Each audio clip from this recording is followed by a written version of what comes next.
Hello সবাইকে, আশা করি সবাই ভালো আছেন। আমিও ভালো আছি।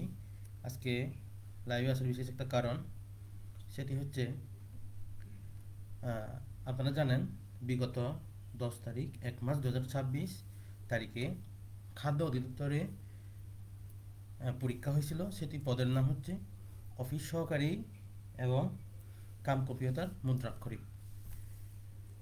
এই পরীক্ষায় আসা বেশ কিছু সাধারণ জ্ঞান নিয়ে আজকে আমরা হাজির হলাম। এই সাধারণ জ্ঞানগুলো আপনাদের সামনে তুলে ধরবো এবং বিস্তারিত বলার চেষ্টা করব। আমাদের প্রথমে যে প্রশ্নটা আসছিল সেটি, সুয়েজ কাল কোন দুটি সাগরকে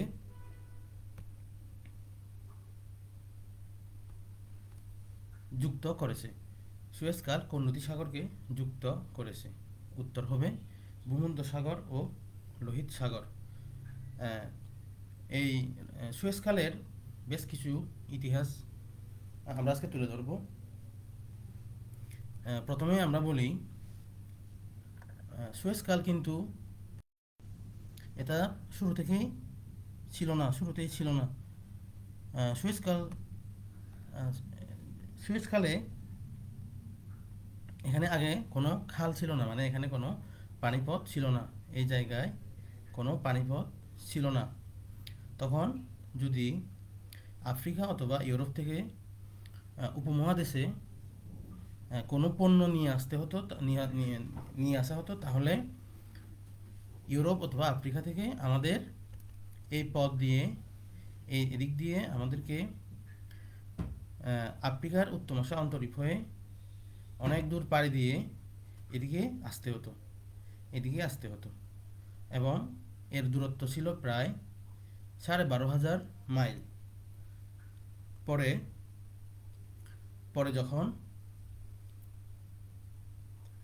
মিশর সিদ্ধান্ত নেয়, এই সুয়েজ কাল খনন করার সিদ্ধান্ত নেয়, এই সুয়েজ কাল খনন করার সিদ্ধান্ত নেয়, তখন তারা 1859 থেকে 1861 সাল পর্যন্ত খনন কাজ চালায়। তারপর 1869 সালে এই সুয়েজ কাল চালু হয়। এই সুয়েজ কাল চালু হওয়ার পরে বেশ কিছু সুযোগ সুবিধা, আমদানি রপ্তানির ক্ষেত্রে সুযোগ সুবিধা চলে আসে।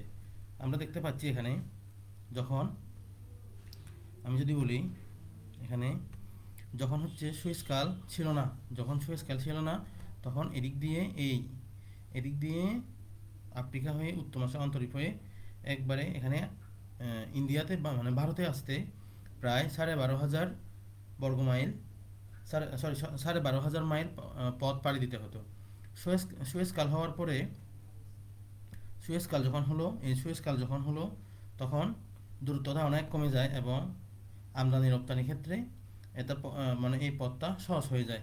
তো সুয়েজ কাল হওয়ার পরে এই রাস্তা তখন হয় 7,200 মাইল, মানে 11,600 কিলোমিটার।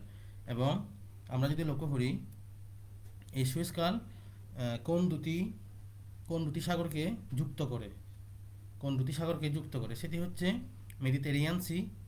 এটা হচ্ছে সুয়েজ কাল, এই জায়গাটা হচ্ছে সুয়েজ কাল, এবং যেটা যুক্ত করে সেটি হচ্ছে মেডিটেরিয়ান সি, মানে ভূমধ্য সাগর, এবং রেড সি মানে হচ্ছে লোহিত সাগর। এবং যে দুইটি জায়গাকে পৃথক করে সেটি হচ্ছে, এদিকে আফ্রিকা মহাদেশ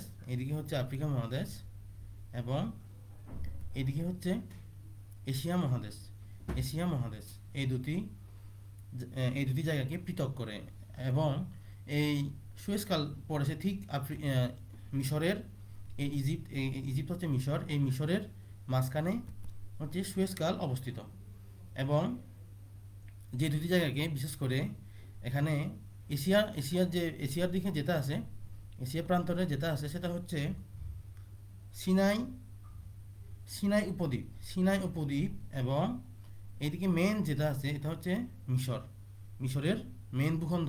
তার মানে আমরা বলতে পারি সুয়েজ কাল ভূমধ্যসাগর এবং লোহিত সাগরকে যুক্ত করেছে এবং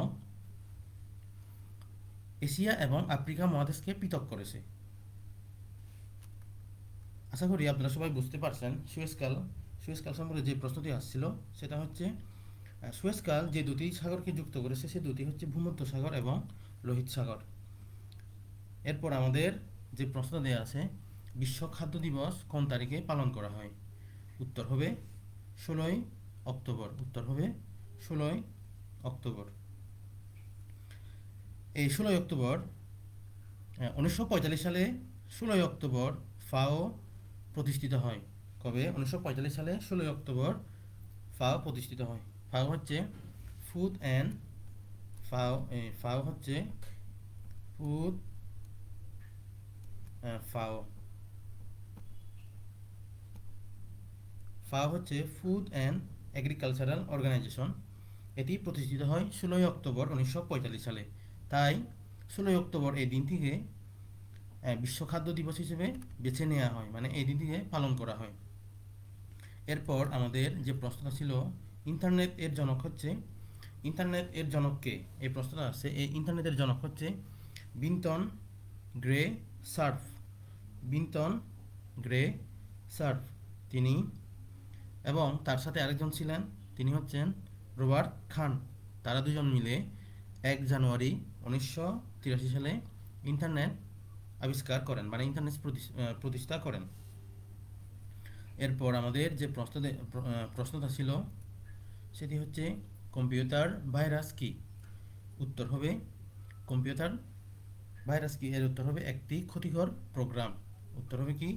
একটি ক্ষতিকর প্রোগ্রাম। কম্পিউটার ভাইরাস 1971 সালে বব থমাস ক্রিপার ভাইরাস নামে আবিষ্কার করেন। ক্রিপার ভাইরাস নামে একটি ভাইরাস আবিষ্কার করেন, সেটি হচ্ছে 1971 সালে। এরপর আমাদের যে প্রশ্ন ছিল, ওজোন স্তর বায়ুমণ্ডলের কোন স্তরে অবস্থিত? ওজোন স্তর বায়ুমণ্ডলের কোন স্তরে অবস্থিত? উত্তর হবে স্ট্রেটোমণ্ডল। উত্তর কি হবে? স্ট্রেটোমণ্ডল। এই যে ঠিক এখানে হচ্ছে অবস্থিত। আমরা দেখতে পাচ্ছি এখানে ভূপৃষ্ঠ থেকে প্রায় 15 থেকে 35 কিলোমিটার উপরে থাকে হচ্ছে স্ট্রেটোমণ্ডল, যা সূর্যের ক্ষতিকর অতিবেগুনি রশ্মি থেকে পৃথিবীকে রক্ষা করে। মানে প্রথমে যেটা থাকে, আমরা দেখতে পাচ্ছি এখানে পৃথিবীর বায়ুমণ্ডলের উপরে বেশ কিছু স্তর দেখতে পাচ্ছি। তার মধ্যে প্রথম যেটা আছে ট্রপোস্ফিয়ার বা ট্রপোমণ্ডল, তারপরের স্তরে ট্রপোস্ফিয়ারের উপরে স্ট্রেটোস্ফিয়ার বা স্ট্রেটোমণ্ডল। এই স্ট্রেটোমণ্ডল হচ্ছে পৃথিবীর ভূপৃষ্ঠ থেকে প্রায় 15 থেকে 35 কিলোমিটার উপরে, যা সূর্যের ক্ষতিকর অতিবেগুনি রশ্মি থেকে পৃথিবীকে রক্ষা করে। এরপরের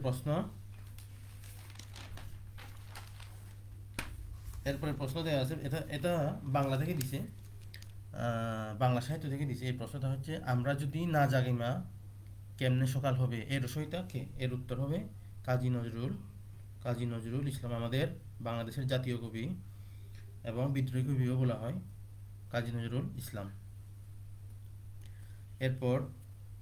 এরপরে প্রশ্ন দেওয়া ছিল, আন্তর্জাতিক নারী দিবস কোন তারিখে পালন করা হয়? আন্তর্জাতিক নারী দিবস কোন তারিখে পালন করা হয়? এর উত্তর হবে প্রতি বছর 8 মার্চ তারিখে। প্রতি বছর কবে?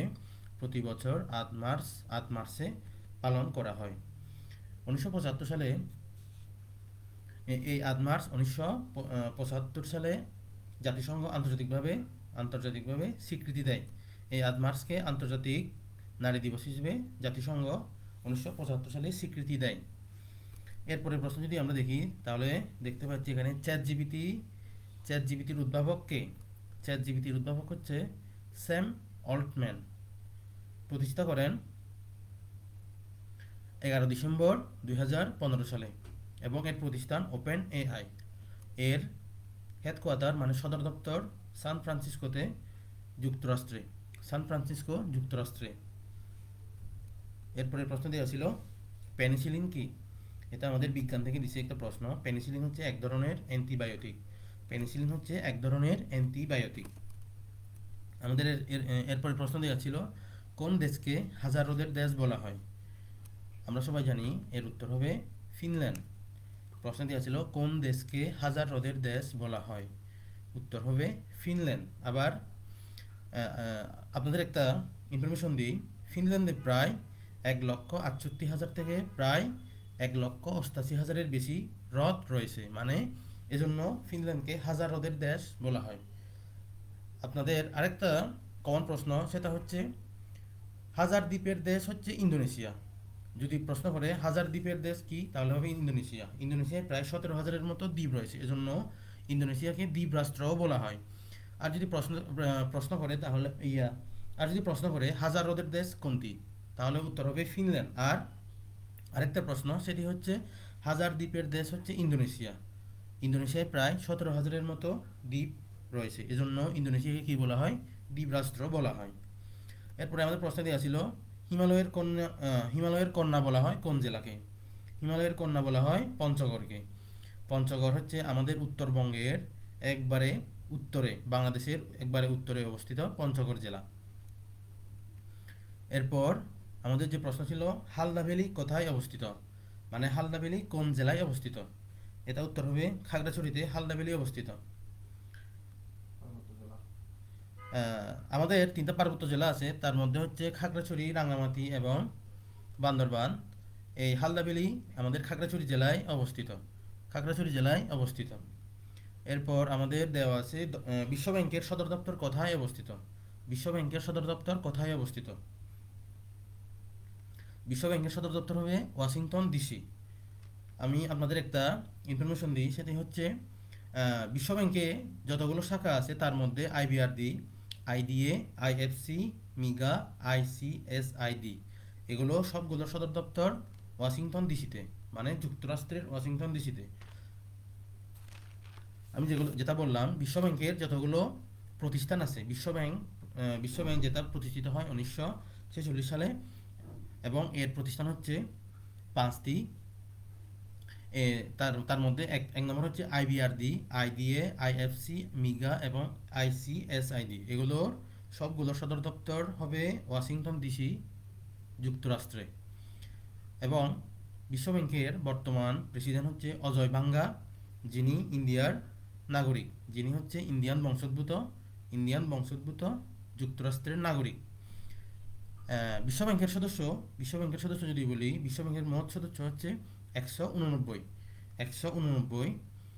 এবং এটি প্রতিষ্ঠিত হয় 1946 সালে। প্রতিষ্ঠিত হয় কবে? 1946 সালে ব্রেটন উডস সম্মেলনের মাধ্যমে। এরপর আমাদের যে প্রশ্নটি দেওয়া ছিল সেটি হচ্ছে সুষম খাদ্যের উপাদান কয়টি ও কি কি?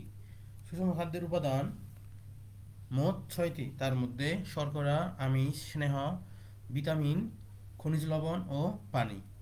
সুষম খাদ্যের উপাদান কয়টি? সুষম খাদ্যের উপাদান হচ্ছে 6টি: শর্করা, আমিষ, স্নেহ, ভিটামিন, খনিজ লবণ এবং হচ্ছে পানি। এরপর আমাদের যে প্রশ্নটা দেওয়া ছিল, বিমস্টেক এর পূর্ণরূপ কি? বিমস্টেকের পূর্ণরূপ হবে Bay of Bengal initiative for multi sectoral technical and economic cooperation. আমি আরেকবার বলতেছি, বিমস্টেকের পূর্ণরূপ হচ্ছে Bay of Bengal initiative for multi sectoral technical and economic cooperation. বিমস্টেকের সদর দপ্তর আমাদের বাংলাদেশের ঢাকায় অবস্থিত, এবং বাংলাদেশ 2025 থেকে 2027 সাল পর্যন্ত বিমস্টেকের সভাপতিত্ব করবে। তার মানে আমাদের বর্তমানে বিমস্টেকের সভাপতি হচ্ছে আমাদের রাষ্ট্রপ্রধান, যে থাকবে বর্তমানে সভাপতি বাংলাদেশ, এবং পাশাপাশি থাকবে হচ্ছে আমাদের উপদেষ্টা মাননীয় ডক্টর মোহাম্মদ ইউনূস স্যার। এবং বিমস্টেক প্রতিষ্ঠিত হয় 1967 সালের 2 জুন। 1967 সালের 2 জুন। এরপর যদি বিমস্টেকের সদস্য বলি, তাহলে আমরা পাই বাংলাদেশ, ভারত, মায়ানমার, শ্রীলঙ্কা, থাইল্যান্ড, নেপাল, ভুটান। তাহলে বিমস্টেকের সদস্য হচ্ছে মোট 7টি দেশ। মোট কয়টি দেশ? 7টি দেশ, যেগুলো বিমস্টেক হচ্ছে, যেগুলো বঙ্গোপসাগরীয় উপকূলে যে দেশগুলো আছে, এগুলো হচ্ছে বিমস্টেকের সদস্য।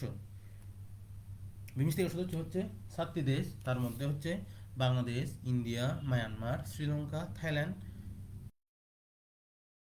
নেপাল ও ভুটান। আমাদের পরীক্ষায় যে প্রশ্নটা আসছিল, যেগুলো আসছিল, এগুলো নিয়ে আজকে আলোচনা করলাম। আমাদের পরীক্ষাটি ছিল হচ্ছে খাদ্য অধিদপ্তর 2026, লিখিত পরীক্ষা ছিল এটি, এবং পদের নাম ছিল অফিস সহকারী কাম কম্পিউটার মুদ্রাক্ষরিক। এক্সামের তারিখ ছিল 10 তারিখ 1 মাস 2026। আজকে আমরা এই পরীক্ষায় আসা সাধারণ জ্ঞান নিয়ে আলোচনা করলাম। সো সবাইকে ধন্যবাদ জানিয়ে আজকে আমরা এই